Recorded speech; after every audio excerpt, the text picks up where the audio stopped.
இந்த வெளியில இருந்து தாய்ப்பால் இல்லாத மற்ற பால் குடிக்கக்கூடிய குழந்தைங்க என்னது, ஒன்று ஓவர் வெயிட் ஆகிடுவாங்க, குண்டாயிடுவாங்க, உடல் பருமன் ஆகுது. அதுதான் மெயின் ரீசன்.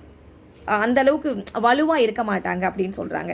இதுவே தாய்ப்பால் கொடுக்குறாங்க அப்படின்னா அந்த குழந்தையுடைய வளர்ச்சி வந்து ரொம்ப சீராக இருக்கும், கரெக்டாக உடல் எடையில் இருப்பாங்க, கரெக்டாக இருப்பாங்க.